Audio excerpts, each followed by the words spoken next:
जी हाँ, मेरा छोटा भाई अकबर सुन रहे हैं किस प्रकार से बेहतरीन मेरे दिल का टुकड़ा है, मेरा भाई, मेरा कलेजा है। बहुत तकालीफ मसाइब उठाया वो अपनी जिंदगी में। जी जी। एआईएम पार्टी के सुप्रीमो जनाब असदुद्दीन ओवैसी साहब ने अपने छोटे भाई अकबरुद्दीन ओवैसी साहब के लिए रोते हुए कर दी बड़ी घोषणा।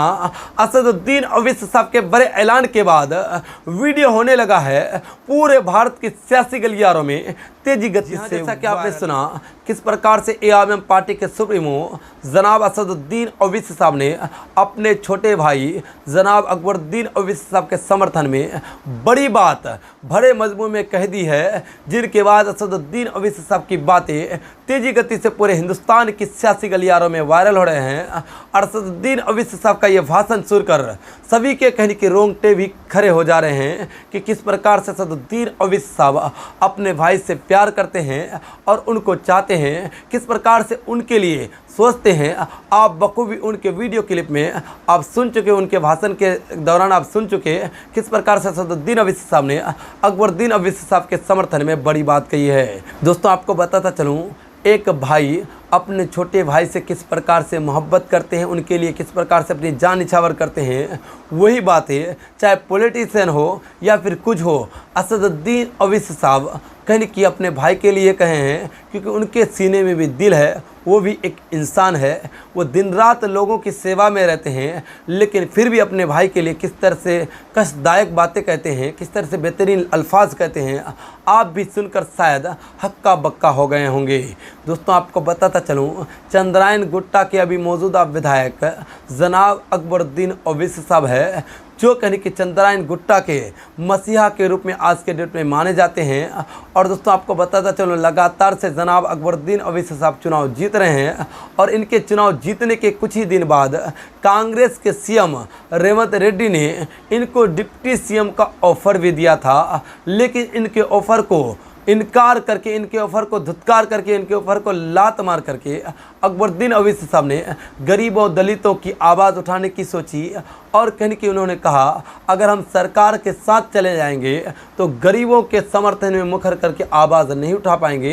इस वजह से उन्होंने कहा कि हम विपक्ष में रहना पसंद करेंगे, ताकि गरीबों दलितों पिछड़ों की आवाज़ उठाएं और उनकी आवाज़ उठाकर उनको उनका हक दे सके।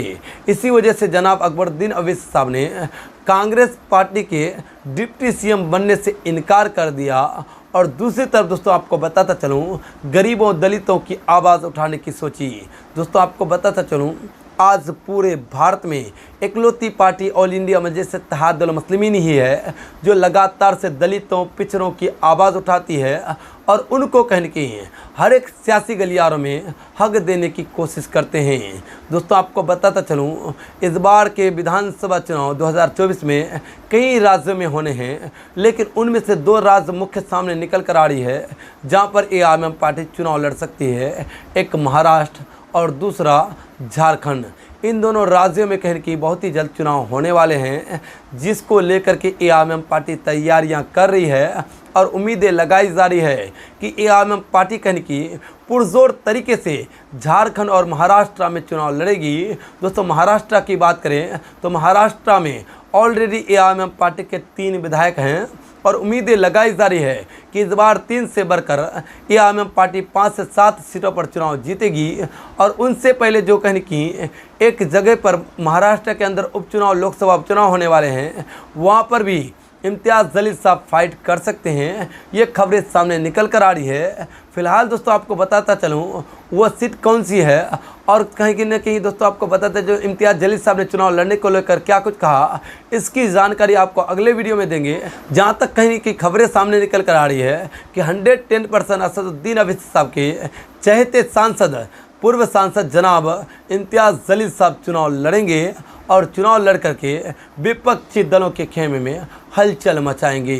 दोस्तों आपको बताता चलूँ, झारखंड में भी एआईएम पार्टी मेहनत कर रही है तो दूसरी तरफ महाराष्ट्र में भी मेहनत कर रही है और उनसे बढ़कर बिहार में फिर से एक बार एआईएम पार्टी अपनी पैनी नज़र गाड़े हुए दिख रही है। और साथ ही दोस्तों आपको बताता चलूँ, अख्तर इमाम साहब जो एआईएम पार्टी के बिहार प्रदेश अध्यक्ष है, उन्होंने एक सभा में कहा है कि 4 को तोड़ने का बदला अब 40 तोड़कर कैसे लिया जाता है, वो घड़ी बस आने वाली है। 2025 में 4 विधायक के जगह हमारे 40 विधायक जीत कर आएंगे और इस नाम निहाद सेकुलर पार्टियों को बताएंगे कि हमारी पार्टी को तोड़ने का सिला क्या होता है, हमारे साथ टकरने का अंजाम क्या होता है। दोस्तों आपको बताता चलूँ, बिहार में भी एआईएमआईएम पार्टी इस बार अपने कहने की लेवल को और भी बढ़ा दी है। पिछले दफ़े के विधानसभा चुनाव में एआईएमआईएम पार्टी को 5 सीटों पर कामयाबी मिली थी, लेकिन 2 साल इनके विधायक रहे। 2 साल के बाद इनके विधायकों ने एआईएमआईएम पार्टी को छोड़ करके आरजेडी में अपनी शमूलियत अख्तियार कर ली। लेकिन दोस्तों आपको बताता चलूँ, जनता इनसे काफ़ी ज़्यादा इस वक्त नाराज़ नज़र आ रही है और कह रही है चाहे एआईएमआईएम पार्टी से जो भी आ जाए, फिर से एक बार हम एआईएमआईएम पार्टी को ही जिताएंगे और एआईएमआईएम पार्टी को जिता करके उनको कहने की विधानसभा में भेजने का काम करेंगे। दोस्तों लोगों की इन बातों को लेकर आप क्या कुछ कहते हैं, और क्या बिहार में एआईएमआईएम पार्टी चुनाव जीत पाएगी फिर से एक बार, और झारखंड में क्या एआईएमआईएम पार्टी का खाता खुल पाएगा, और साथ ही महाराष्ट्र में क्या एआईएमआईएम पार्टी 3 से सीटें बढ़कर उनकी 5 या 10 सीटें हो पाएगी या फिर नहीं हो पाएगी। दोस्तों इन सभी बातों को लेकर आप क्या कुछ कहते हैं, आप अपनी राय ज़रूर बता दें ताकि आपकी राय हमारे सारे व्यूअर्स तक पहुंच जाए और आपकी राय को लेकर हम अपने नए वीडियो में कल हाजिर हो सके। तो चलिए दोस्तों अभी तक के लिए दीजिए इजाज़त, तब तक के लिए जय हिंद जय भारत।